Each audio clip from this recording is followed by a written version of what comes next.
first principle is be everywhere. One of the things that I've found in looking at sticky brands is they are remarkable marketers. Sticky brands are very good at creating the illusion that their brand is everywhere. And this today is as much a question of defense as it is offense.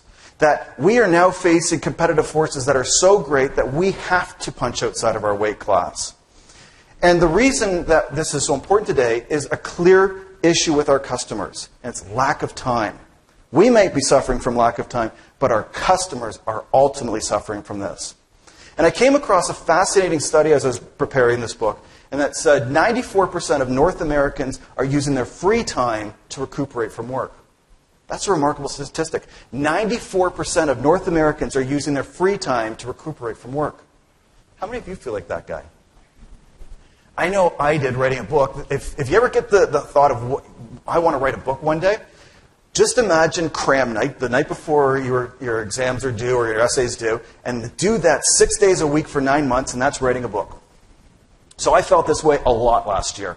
But this goes beyond what I felt as an author, or you feel as an executive, or a business owner, or a student. Everybody feels this way. And the reason is, we filled our lives up with stuff.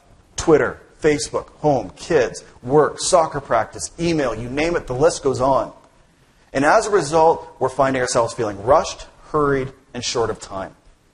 And when you don't have time, your buying process shifts. Your relationship with companies shift. And this is the issues that we're facing today. People with don't have time aren't investing in relationship building. They're not going to networking events. They're not connecting with companies in the same way. And they're also not trying out new things. They're sticking with what they already know, like, and trust. So what sticky brands are doing is connecting with their customers. And again, what I heard from the companies that I interviewed was, if you don't blow your own horn, nobody will. This is really important. If you don't blow your own horn, nobody will.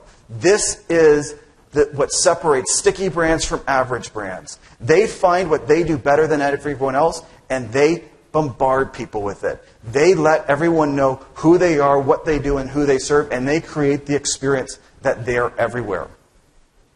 But they do it in a unique fashion. They're not doing this like the big guys in advertising and spending a great deal of money in advertising and marketing. What they're doing that's unique is they're building relationships early and often.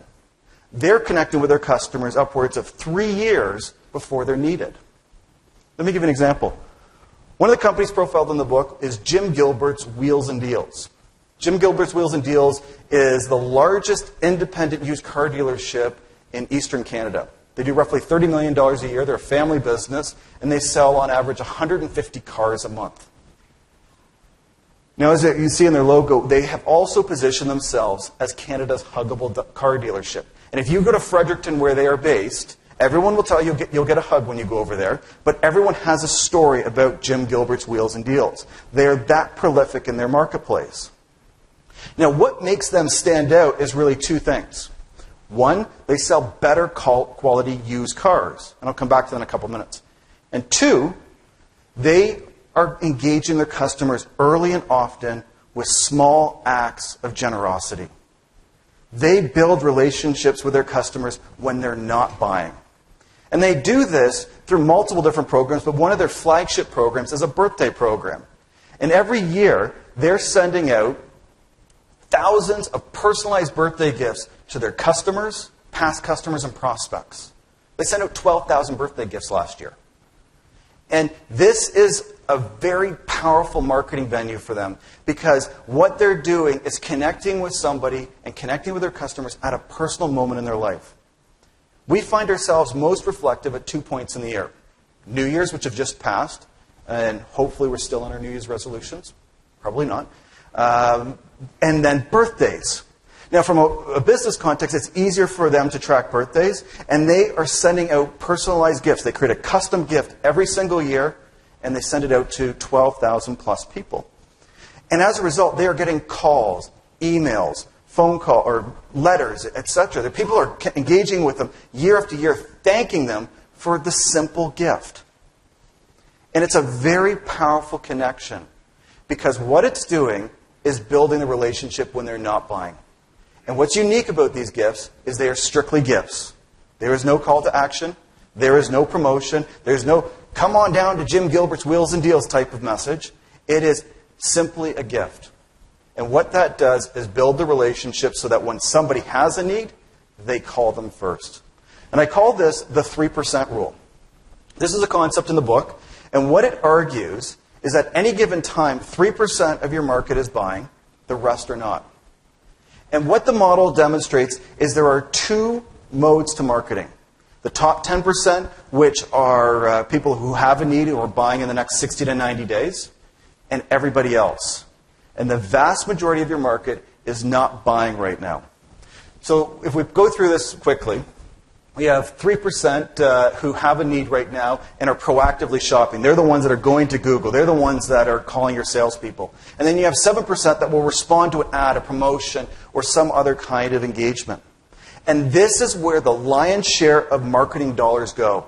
This is where the big companies spend their money. This is where the promotions are existing. And this is where most marketing dollars are wasted. Because the lion's share of your market is not paying attention. And these marketing messages fall on deaf ears.